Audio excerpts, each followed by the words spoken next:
Erin Davis. I'm with Janesville Mobilizing for Change, and we're getting ready to do our Rock for Recovery event.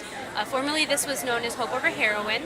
Every year, people come together, and this year we're hoping for about 250 people.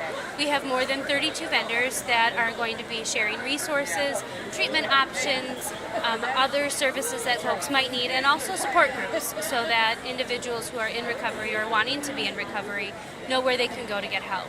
We also have a number of different booths that are here for the families of people who are struggling with addiction. At 7 o'clock, we're going to be doing a resource panel. We're going to be doing a panel of individuals that are in recovery.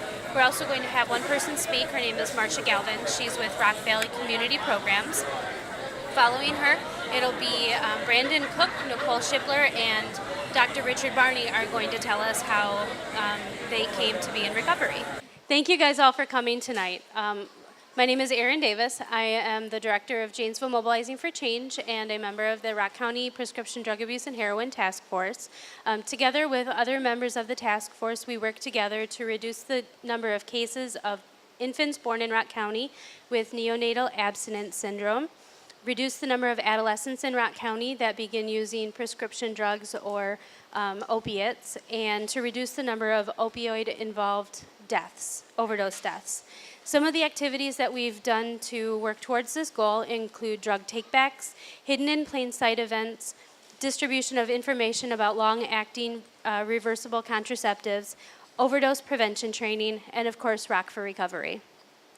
I'd like to thank our panel of presenters for coming this evening and members of the task force for helping put together the event. I'd also like to thank everybody who came here with resources. So big shout out to our booths that were here tonight. And I'd like to thank the volunteers from Recap that assisted with the setup and then later the teardown, and Rock County Fairgrounds for allowing us use of the space tonight.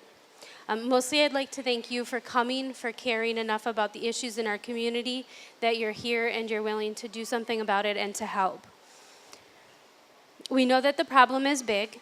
We know that we need to stand together to reclaim what the opioid crisis has taken from us, and I think that together we can do that. Tonight we're going to celebrate our victories and the fact that there are people here right in Rock County that are in recovery. We have three special guests with us this evening, Brandon Cook, Nicole Shipler, and Dr. Rick Barney, who are going to tell us about their recoveries and their journeys.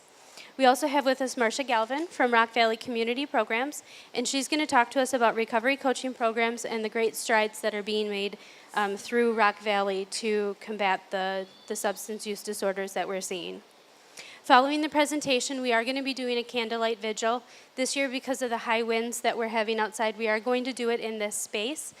So at the end of the presentation, there will be candles in the back. Please feel free to stick around and join us in our candlelight vigil. So thank you, and with that, we'll move on to Marcia. Thank you. My name is Marcia Galvin. I'm the Community Development Director at Rock Valley Community Programs.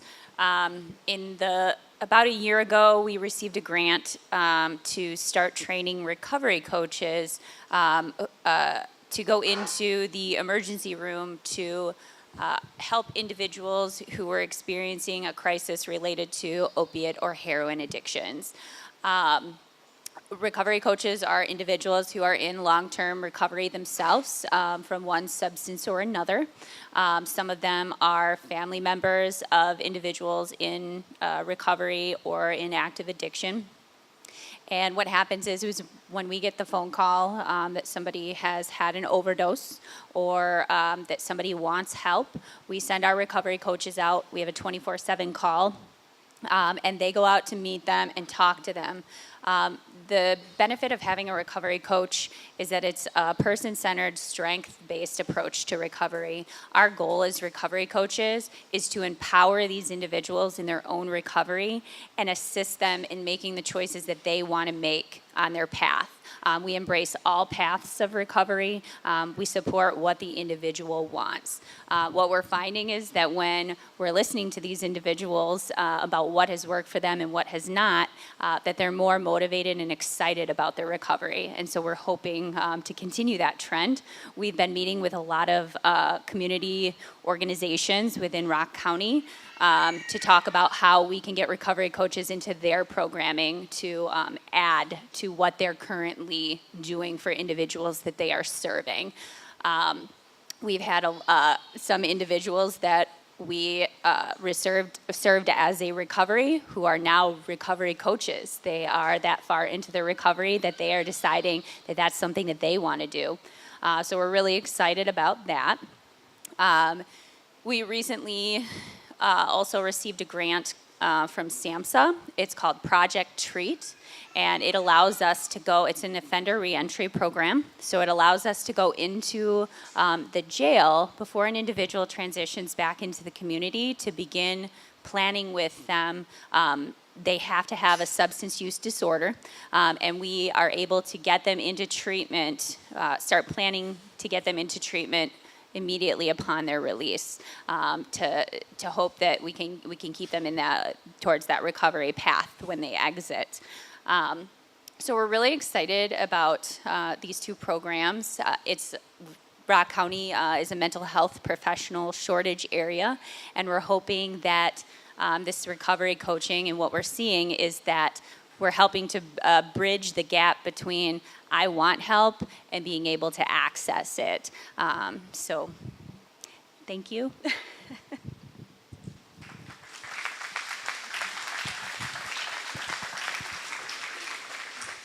Hi, everyone. My name is Brandon. There's a lot of you here tonight, so that's really, really good. I just want to take a minute to thank Aaron for having me here to speak with all of you tonight. I also want to thank the other panel members.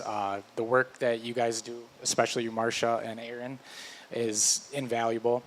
And then thank all of you people who are here tonight for being supportive of your friends, family, and community. I'm really excited to be here to share my experience because this is also my community. I grew up in Edgerton and have lived here in the area for most of my entire life. So this event, I came last year, and it just means a lot to me for a number of reasons. I, like a staggering amount of Americans, have struggled with the addiction to opiates, including heroin. Opiates are the love of my life. My daily routine revolved around obtaining, using, and starting the whole process over again. When I think about this cycle today, I have no idea how I was able to do it for so long. It was actually quite impressive. The amount of time and energy it takes to lie to the people you care about, steal from those same people, and pretend all the while that what you're doing is normal blows my mind. But that is exactly what I did. That's who I was. And I could go on and on for hours about all the dumb, bad, and sometimes weird things that I did while I was using. But that's not why I'm here tonight. Over 7 years ago, I broke out of that cycle. And that's the only reason why I'm here before you tonight. I made a decision that I wanted to end my affair with heroin. I wanted to do more with my life, and I didn't want a substance making all of the decisions for me. It helped that I had nearly nothing to my name, no friends, no money, and barely even a family member to lean on. First, I found sobriety. With the help of a 1-month stay at an inpatient treatment facility, I got to witness firsthand what sobriety actually felt like. The first few weeks were very hard. I was angry, lazy, and full of self-loathing. I wanted nothing more than to run out of that place every day and use the first drug I came upon. But I didn't, and I learned a lot from rehab. It was very regimented, which was a good thing because up until that point, my life had been utter chaos. We went to AA and NA meetings. I met a lot of extremely kind people in the sobriety community that wanted nothing more than to see me succeed. It was an incredible feeling to have that kind of support. It was most comparable, being in rehab was most comparable to a total life reset. When I left rehab, I thought everything would just be a breeze, but I had kind of a sudden realization. Yes, I was abstaining from using drugs, but I wasn't necessarily in recovery. I was kind of going through the motions of what I thought a normal adult should do. I had to find a way to feel like I was actually healing and having a really hard time, and I was having a really hard time making sobriety work. I don't have an exact answer for how recovery is supposed to work, but for me, I stumbled onto a few things that helped me out immeasurably. The first thing was the support from my family. I had put them through absolute hell, and on the day I walked out of rehab, they took me back in. I had a safe place to live, to start all over again. Without my parents and the extended family, staying sober would have been harder than it already was. The second thing was a commitment to my mental health. I was set up with a counselor at the Janesville Counseling Center before I went to rehab, and I have been with that counselor ever since. From the very beginning, she prescribed me a drug called Suboxone, which is an opiate blocker. And Suboxone gave me the freedom from the nagging call to return to opiates in the early days of recovery. To this day, I continue to step down on my dosage with the help of my doctor. But beyond that, I worked through a lot of personal and private issues with my counselor. I know that I have to continue this relationship to keep a steady balance in my life. The work that I have done with her is why I'm comfortable enough to be in this room telling my story. The last and probably most important aspect of my recovery has been my wife. Jessie has been with me well before I entered rehab. She could have left me at any moment. We weren't married back then, and in fact, she had only known me for little more than a few months when I relapsed. She's never left my side through this entire journey. She endured a lot for me, but never wavered in her optimism or caring. To have a person like that in your corner counts for a whole lot. Any one of these things by themselves might not be enough to aid in one's recovery, but for me, they meant everything. I know they are all a crucial part of the person I am today. These examples are just that, examples of what has worked for me. That's the beauty of recovery. There are no quick fixes, but an infinite amount of positive variables that can give you success. Anything from community awareness events like this to simply having a friend to pick you up when you've hit rock bottom can mean the difference between success and failure. Because of my recovery, I have a lot to be thankful for. I have a great job as an electrician. I have an amazing wife to share life with, and a 3-month-old son who warms every fiber of my being when I look at him. I have friends who would drop whatever they were doing to come and help me. I have parents and in-laws that are thoroughly loving and involved. This is the type of life I wanted when I made the decision to quit using 7 years ago. I've had setbacks, hardships, and in some cases, old wounds that just wouldn't heal. But I didn't go back to using, not once. My recovery is much too valuable, and the support from those around me is more satisfying than any drug could ever be. Thank you.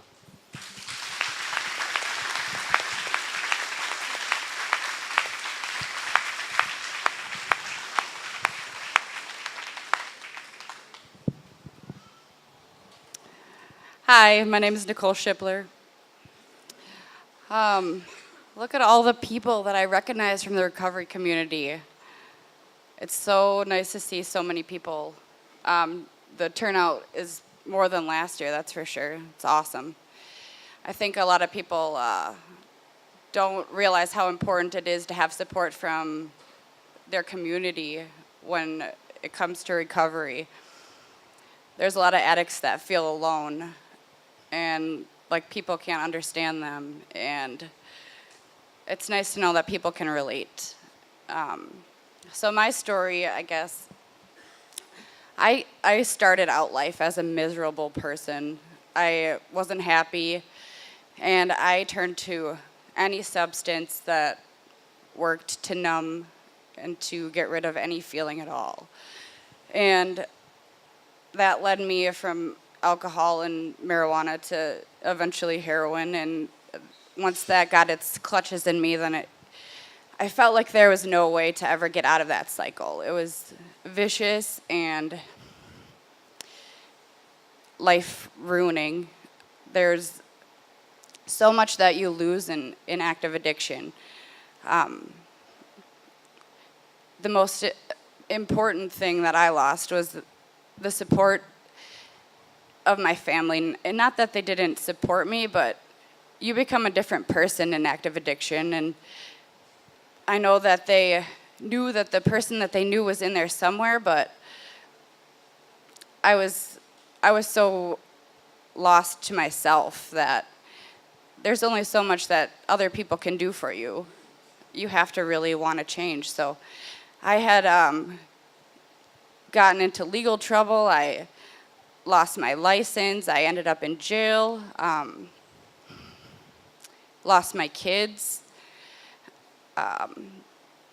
Lost pretty much everything. But there was still some people that held out and did everything they could to try to help me get better. And so as I was using, I find out I'm pregnant, and my fiance, it took me to Janesville Counseling Center, and it was the only walk-in clinic that we could find on that day, and we were there within an hour. And they were the first people that I felt like didn't judge me for what I was going through, and were more than willing to help me. So I ended up going to Maida House, an inpatient treatment facility in Milwaukee, for the duration of my pregnancy. And when I got out of there and had my I ended up in the drug treatment court program in Rock County for some criminal charges that I had pending. And it was at that point, I guess, is where I started in the recovery community, because the only experience I had had in AA or NA was when I was in jail and wanted to get out of my cell. And that was where I went to leave the reality of my world at that time. So it was a half an hour of something different. And I thought those people were super weird, and I thought they were super religious, and I didn't understand what they were about, and I didn't want to understand. I didn't want to be sober because I wasn't happy sober, and I knew that I would probably never be happy sober. So I would go along with what they were saying, and then when I had the opportunity, I would do what I wanted to do again. And in the treatment court program, you have to do some volunteer service. So I ended up at the 12 and 12 doing some volunteer work, and it was there that I met the lady who's now my grant sponsor. And she told me, she said, "We'll love you until you can love yourself." And I didn't even realize how much I didn't love myself until she said that. And I feel like she could see into my soul, and she knew what I was going through. She knew how unhappy I was, and I didn't even have to tell her. So I thought, well, maybe these people aren't so weird after all. Maybe I'll give this a try. And I'm looking at the threat of prison if I don't get my shit together. So I did what she told me to do, and I called her, and I came to meetings, and I attended regularly. And with the combination of what my counselor was telling me to reach out and to open up and to step out of my comfort zone and to make friends, it's something I had never done before, I started to develop relationships with people in the 12-step meetings, and those people were the only people I really ever felt like could relate to what I was going through. My family doesn't know addiction like I know addiction. So they can love me and they can do what they can, but they can't understand the way that I understand. So in developing those relationships, I started to figure out that there was a way to be happy in life, and you don't have to be miserable. You have to change a lot of things about yourself. You have to change everything about yourself. You have to change the way that you think, the way that you handle rough situations. You have to change your interactions with people. But those are all things that I did because I saw people around me that were happy and they were sober. And that was what I wanted. So I continued to be a part of the 12-step programs in Janesville, although I have graduated from the drug court program, so I'm under no obligation to do so. But it's really changed my life. It's changed everything. I have relationships with family members that I haven't had for a long time, that I thought in my shame and guilt that I would never be able to face those people again. I have a strong relationship with my fiance, who never gave up on me, despite doing horrible things, losing his trust over and over again. I have found a way to get some of that back. Little by little, I'm putting my life back together, getting my kids back, getting a job, things that normal people take for granted. But for me, I thought I would never see those things again. So I just would like to thank everybody involved in not giving up on me and continuing to help me with my recovery. And that's all I have. Thank you.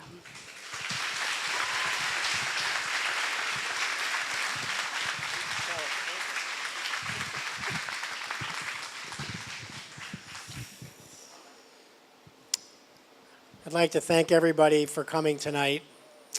We must come together as a community to overcome this epidemic of addiction. We're the ones that are going to have to solve this. My name is Rick Barney. I'm an emergency physician, and I have worked and seen firsthand the devastation that addiction plays in lives. I've taken care of overdoses. I've taken care of people who have unfortunately died, and I've counseled hundreds and hundreds of people in the ER about their addictions. But here's the catch. While I was doing that, I was an addict. So I'm a doctor and I'm an addict. So I'm perhaps a poster child to show that addiction can touch anyone at any time. It can come on quick, without warning. This illness knows no socioeconomic status. It doesn't care where you came from. It doesn't care what your job is. It doesn't care how much money you have. It can touch anyone, and it does. Millions of people per year in our country. I had a great childhood. I had great parents. I was happy, played sports, did well in school. So I didn't have any pain like you often hear that I had to cover up. I was very blessed and fortunate in that regard. I became a successful physician here in Rock County and worked 28 years in all 3 of the ERs. I hurt my back and eventually required surgery to fix the problem. During this time, I was prescribed Vicodin and Percocet and became addicted to those substances probably within weeks. So very common, back pain, prescribed medicine, addicted. I quickly became addicted. I did not do it on purpose. It was not a choice that I made. It was not a moral misunderstanding of who I am. It's that my brain loved it and I couldn't have enough of it. And it's a weird place to be. You can't explain it unless you've lived it. That's why people that are in addiction and now in recovery are the best people to help get people out. It just happened. I did have a choice to reach out and ask for help.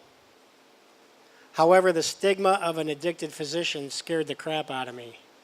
I wondered that if I went and asked for help or told somebody what I was doing, that I would just immediately be turned in and be in trouble, and it would be career ending. So that's why I didn't ask for help, at least in my addicted mind. So I wrote prescriptions using other people's names so I would not go through withdrawal and I could continue to work. I knew this was wrong, but I was afraid of the consequences if I told the truth. So I was addicted for well over 2 years. I was a functional addict. I worked in the ER, I never had a problem, but I was working under the influence of substances, taking care of critical patients. Eventually, my addiction was discovered and my fear of how it would be addressed came true. I was reported to 5 regulatory agencies, was immediately suspended, no treatment was offered me, basically got the kick in the butt, career over, and hopefully you can never be a doctor again. You're a piece of crap. I then made the decision I should have made long before. I decided to go to treatment, and I decided to do that on my own. Nobody was making me. I was an inpatient for 30 days, And one of the biggest things I had to do as a physician and somebody that leads the ER is I had to understand right away that I had to do what I was told and I had to be the patient. I had to do things that didn't make sense when they told me to do it. But after it's all said and done, you understand why they were making you do the things that they made you do. When I got out of treatment, I self-reported myself to the Wisconsin Medical Board, and I was placed in the Professional Assistant Procedure, or the monitoring program. What I found out is that there's a special program for addicted physicians and nurses and healthcare providers, and that there's hundreds of us in the state of Wisconsin. Pharmacists, nurses, PAs, hundreds. I guess that made me feel a little better, maybe for the wrong reasons. I had mandatory 18 months of counseling, and I had an awesome counselor. She probably helped save my life. I had to attend 2 meetings per week. I wasn't a big meeting person at first. But man, meetings is where it's at. I have made so many good friends going to recovery meetings all over the place, and they are all over. There's no paucity of recovery meetings. And everyone that's there is in various stages of recovery and has their hand out to welcome, not judge. And this is tremendously helpful to all of us. It's helpful to us who serve as well, because we're far enough along in our recoveries. It's a two-way street, and we simply strengthen one another. It does work. There's living proof sitting here. I also had to check in daily for 5 years. And when they said go pee, I had to go pee for 5 years, do urine drug tests. I just finished this monitoring program, this 5-year commitment, 2 months ago, and I graduated from that. During this, since I was compliant, I was able to keep my medical license, but I was watched very closely, as it should be. I had accountability, which we need. But the whole attitude of the people at the state office in this professional monitoring were rehabilitative, and they desperately wanted you to succeed. While they were strict, they wanted you to do well. It was awesome. It was a great experience overall. As you heard from others here, when we started our recoveries, it seemed overwhelming at times, and it's difficult. Recovery is not easy. It's a lot of work. But man, is it worth it. I started to realize real recovery probably about 4 months after I got home out of treatment. I agree with what one of you said. When I got out of treatment, it was just the starting block. I was clean for 30 days. I was mentally clear. But I had some tools, and I was ready to start building a recovery. But I needed to do that in the community. I didn't need to do it in jail, where often there is no treatment. I needed to do it in the community with all the resources that were in Rock County, and there's a lot of them. Recovery from addiction is our goal for everyone. There are numerous resources available if you will just seek the help. Sometimes it's hard to find it, or you don't know where to go. That's why this one-to-one recovery coaching is a blessing. It is an awesome program. It's going to save countless lives. We're being very progressive here in Rock County. I didn't realize it till I got on the heroin task force and talked to different people. So all the way from all the things we do in recovery, all the way through drug court, and all the way through recap. And I see Jay back there who oversees recap. I just learned about recap when I talked to him about exactly what it is. But these are people that unfortunately had to be incarcerated, but while they are, they're getting addiction treatment, and they're getting reinstilled back into society safely.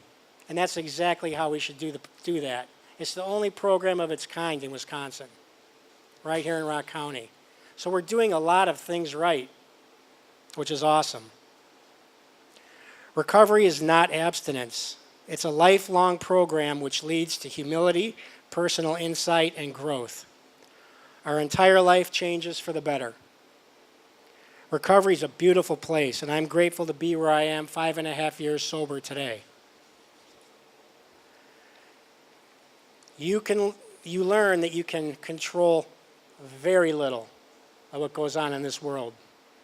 But you can control the decision to get help. You can make the decision to reach out and say, I've had enough. Just like we all did. You can go to treatment if you're able. You can go to IOP. You can go to the emergency department and hopefully get directed or get a one-to-one coach, which can help. You can attend several of the recovery meetings that occur every single day in Rock County. You can walk into one of the free clinics, many that have medication-assisted treatment options. You can go, if you're a male, unfortunately homeless from your addiction, to the Gifts Men's Shelter, where I volunteer now. A blessing for me, just as much as for them.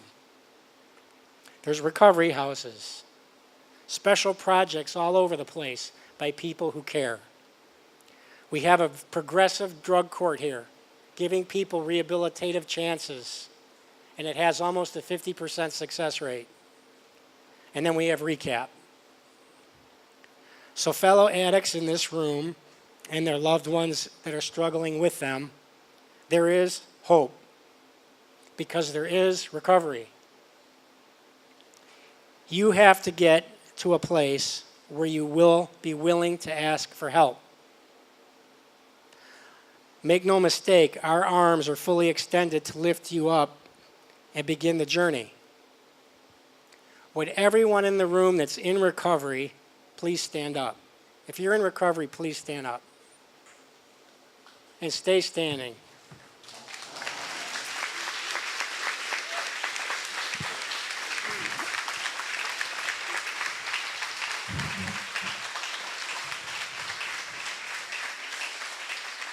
Stay standing up. We have thousands more people than just these few, but these are my brothers and sisters in recovery. We all attend meetings and sponsor others to help them achieve recovery. It's not an easy road, but it's worth it. We see true victory over addiction as these people's lives change and they become who they're supposed to be. Husbands, wives, teachers, counselors, and yes, doctors. Yet we can do better, and we have to do better. The solution is within us locally. Together we can defeat addiction in our community. Help is not coming from Washington. It's not coming from Madison. We've been dealing with this for 30 years. This is how we defeat addiction. The people standing are the soldiers to defeat addiction. So we must fight against the stigma of addiction. We need no war against people who suffer the disease. We must hate the disease, but love the addict. We must work to expand treatment and continue to develop treatment and rehabilitation as the primary goal in the legal system. We're doing a pretty good job with that in Rock County. This is what recovery looks like. These stories, these people, this is what we want to see. This is what success looks like. So we celebrate recovery and we invite anyone struggling to join us. Just ask.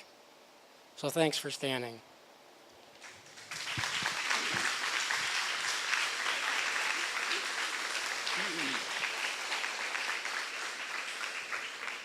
So just know, if you're struggling, there is no judgment here.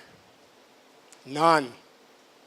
What I love about recovery meetings is the people come in for the first time and they finally open up a little bit and start letting their junk out because it's the worst possible junk in the universe. And then everybody goes, oh, I did that. Oh, listen to this one.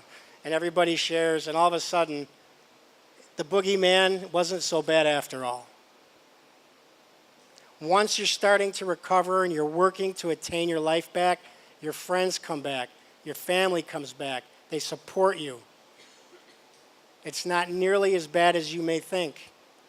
You really ought to give it a try. Remember, we will have a candlelight vigil shortly to remember and honor our brothers and sisters who have fallen to this epidemic. I encourage you to stay for that. Let us remember those who have fallen, and let us remind us in their honor that we must come together to do even more.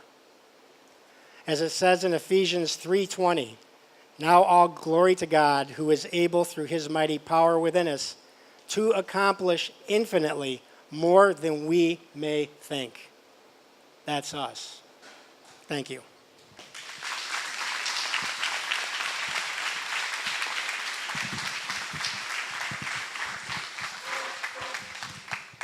All right, can I get an extra big round of applause for our 4 panelists tonight?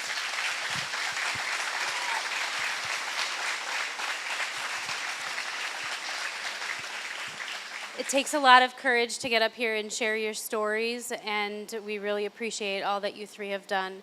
And thank you, Marcia, for the work that your organization is doing to help combat this crisis.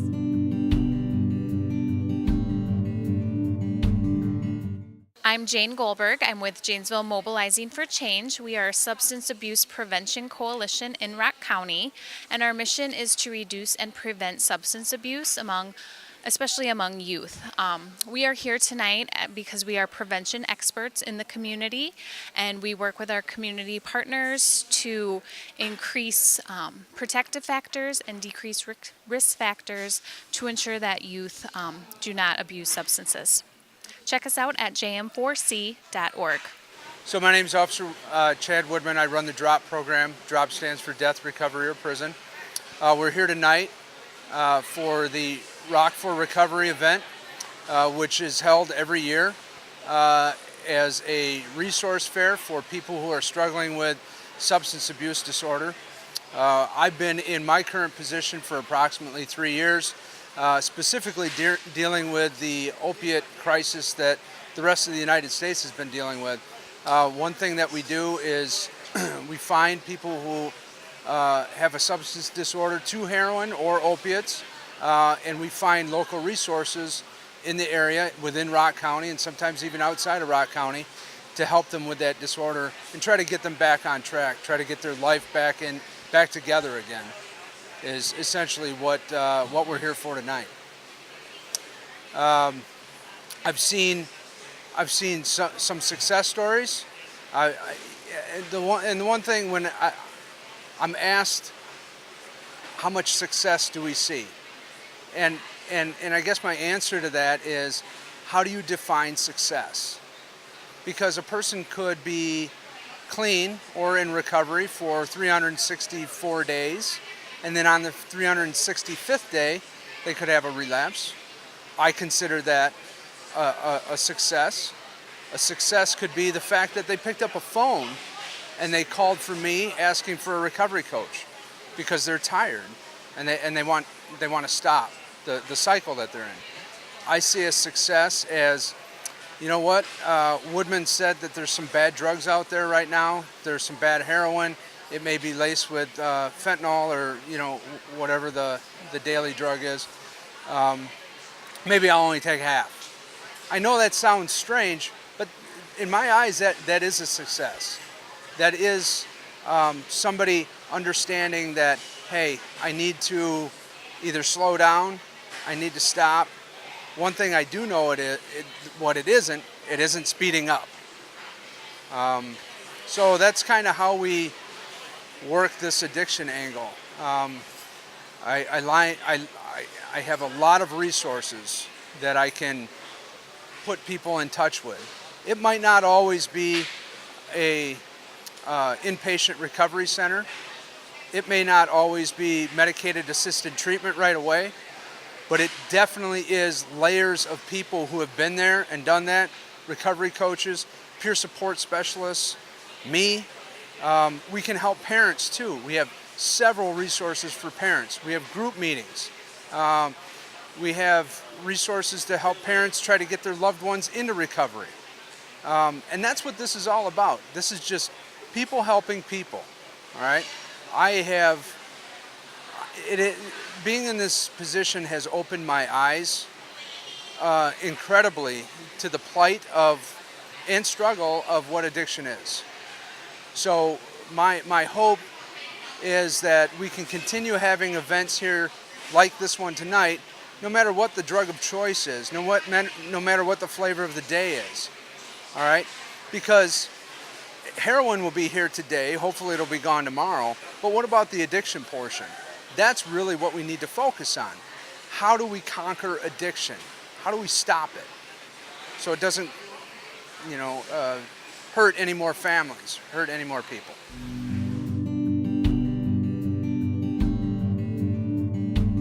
Hi, my name is Tim Perry. I'm the administrator at Crossroads Counseling Center in Janesville, Wisconsin. We're an outpatient mental health clinic, alcohol and drug treatment facility. We've been in business approximately 45 years. We were one of the first state licensed clinics in southern Wisconsin. We offer a wide range of services. We do intensive outpatient alcohol and drug, a day track and a night track. We do outpatient mental health services for dual diagnosis. We offer a child and adolescent day treatment that we've been doing since 2002. We do neuropsych testing, medication management, and a new treatment for depression called transcranial magnetic stimulation, TMS. We are a primary dean care provider, offer services across the lifespan.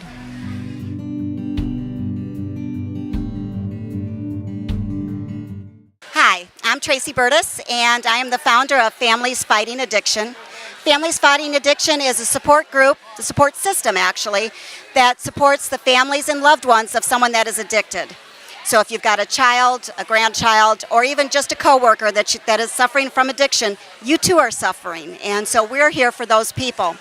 We believe that supporting the families can also help the one that is addicted.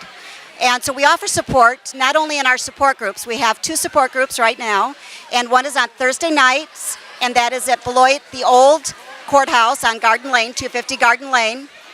And we also offer another one at Black Hawk Tech on Saturday mornings at 10 a.m. So anybody can attend at any time. You don't need to call ahead or anything like that. But my number, in case you need me, is 608-346-9574. These support groups are run by the people that attend. So whatever you need to talk about is what we're going to talk about. And they run about an hour, hour and a half. We also encourage everyone to learn. We're going to have monthly educational in-services, and we have plenty of literature here available and available to you at any time. All you need to do is call. We believe that education is the number one to helping somebody get through this, because it is awful. I lost my son a year and a half ago to this god-awful disease, and I don't want to see anybody suffer like I had. So that is our goal. Thank you.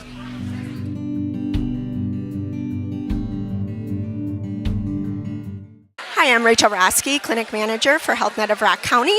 We offer services to Rock County residents, medical, dental, and pharmaceutical for uninsured, again, Rock County residents who are 200% or below the federal poverty guidelines. We can be reached at our medical clinic at 608-756-4638, or our dental clinic at 608-314-1940. Okay, I'm Officer Chad Sullivan with the Janesville Police Department. We're at the Rock for Recovery event just to give out some of the information of some of the programs that we kind of have throughout our own police department.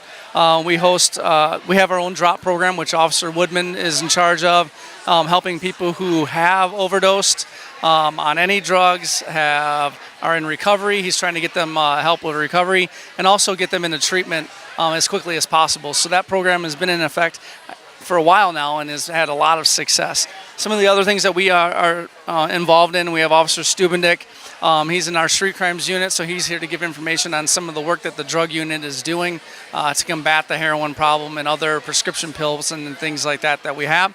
We're also promoting P3 Tips, which is an app that we have within Rock County that's purchased through Crime Stoppers that allows citizens of Janesville to give information anonymously to law enforcement on information of crimes that have occurred, or also what's most important is to give us information of people in crisis that might need our help. And it's, like I said, it's also anonymous, and it's all through an app on their phone. We also are looking for information for crimes that may be committed. Somebody who has a plan to do something bad in the community. We're looking for people in the community to give us that information prior to it occurring so that we can actually respond to that and hopefully prevent it from happening. So we're here to answer questions on what we do from the police department standpoint and just make ourselves accessible to the citizens of Rock County.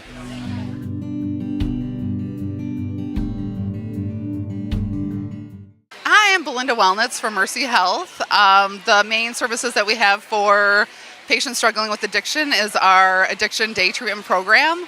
Our program has 3 levels of care. Our first level, level 1, is our addiction day treatment program, and that runs from 9 a.m. to 2:30 p.m. Monday through Friday, and then Saturdays from 9 to noon. We have a level 2 program, which is called our intensive outpatient program, which runs from 9 a.m. to 12 p.m. Monday through Thursday. And then for a level 3, we have our extended care program, which is 12:30 to 2:30 on Tuesdays and Thursdays.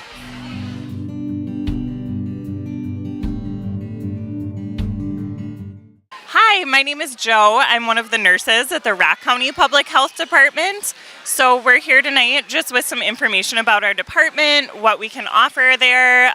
We also have flyers for our free HIV testing services. So those are rapid tests. You get your results in 20 minutes, and it's just a little finger poke, kind of like checking your blood sugar. So it's something that we recommend to everyone at least once a year. So that's what we're here promoting. You can always get a hold of us if you call the health department at 608-757-5440, or our Beloit office number is 608-364-2010.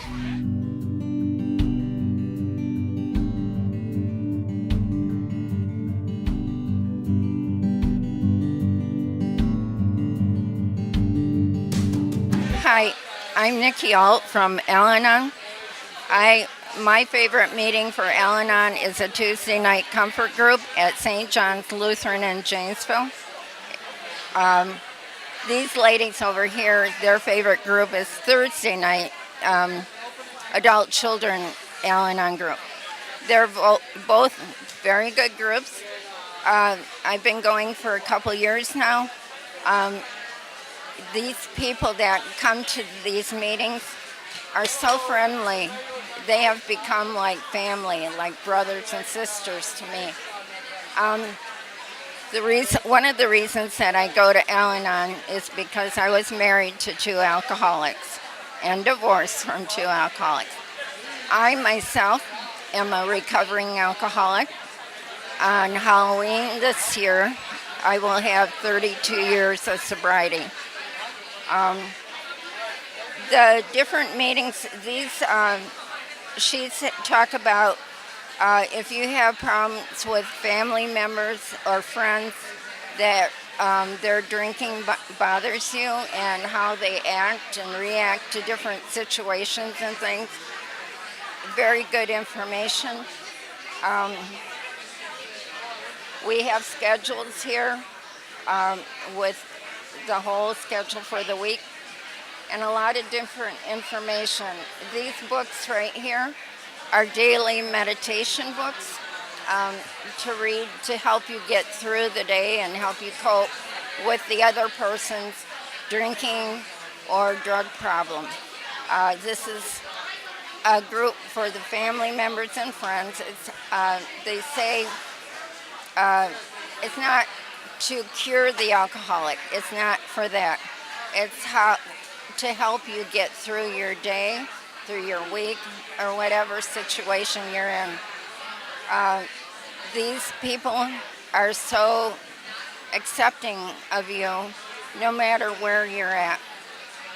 One good thing to try to do is try at least 6 meetings. Then you can decide from there if the meetings are for you. We don't force anything on anyone. And when a newcomer comes to the meeting, we do a first step meeting. And we go around the table, people talk about what brought them to AlAnon and how the AlAnon meetings have helped them. And at the meetings, you don't have to talk if you don't want to. You can just pass, and that's fine. We don't make people talk if they feel uncomfortable. After a while, they may feel comfortable enough to talk about what brought them or what is happening with them during their day or their week. And we sometimes sometimes try to give them suggestions, but it's more or less just letting other people know and that we're here for you if you need us. I feel that's very important. There can be a person in your family or your friends that have a drinking problem, have a drug problem, have an eating problem. There's many types of addictions. It's not strictly one addiction. I feel this here tonight is such a good thing to have. And I was not happy with my TV station this week because they didn't broadcast the information. I feel that the more information gets out there, the more we can help people that have these drug and drinking problems, and we don't lose so many people to the addiction. We need to let people know there are other ways to cope with the situations in life that we are having a hard time dealing with. There's exercise, there's music, there's reading, all kinds of things. And yes, AlAnon, very definitely, you know. And I just think that we all need to be there for each other.